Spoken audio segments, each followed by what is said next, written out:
Halo, selamat siang teman-teman. Nama saya Melvin, kelas 8, absen 20.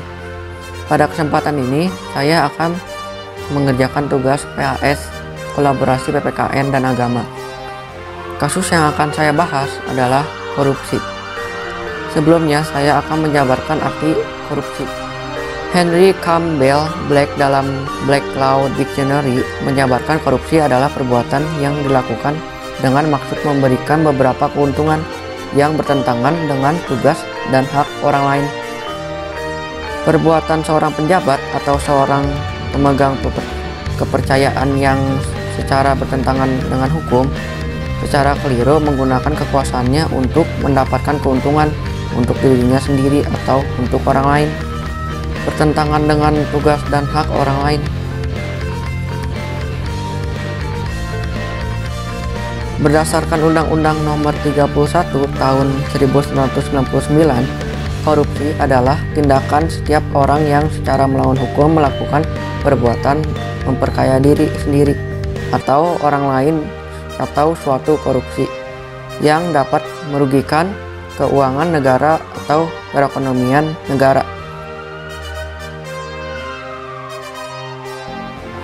Dikutip dari CNN Jakarta Indonesia, Menteri BUMN Erick Thohir belak-belakan menyebut dan pensiun BUMN merupakan sarang korupsi oknum pengelola investasi hingga membuat banyak tagihan dana pensiunan tak dapat dibayarkan.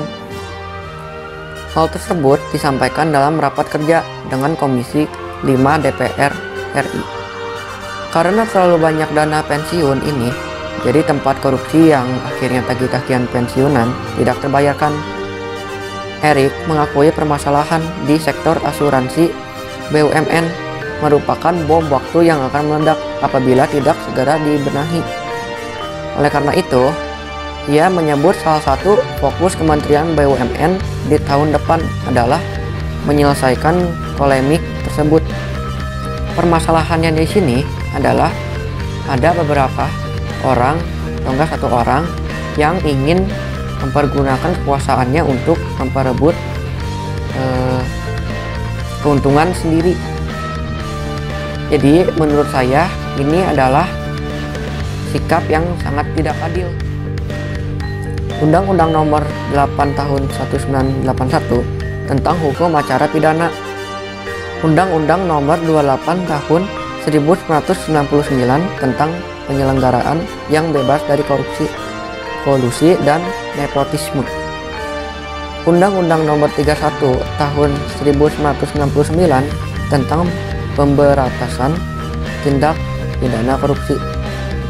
Berdasarkan undang-undang di atas, maka hukuman yang setimpal adalah dipidana penjara dengan penjara seumur hidup atau pidana penjara paling singkat 4 tahun dan paling lama 20 tahun dan denda sejumlah tertentu.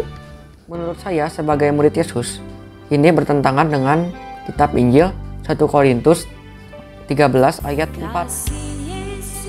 Bunyinya, kasih itu sabar, kasih itu murah hati, ia tidak cemburu, ia tidak membanggakan diri dan tidak sombong, ia tidak melakukan yang tidak sopan dan tidak mencari keuntungan diri sendiri.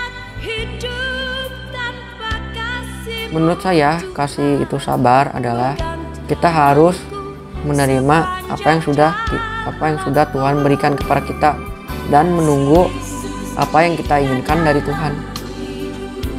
Kasih itu cemburu, yaitu kasih itu tidak menginginkan apa yang dimiliki oleh orang lain. Kasih itu tidak sombong, artinya kita tidak boleh memamerkan apa yang sudah kita miliki.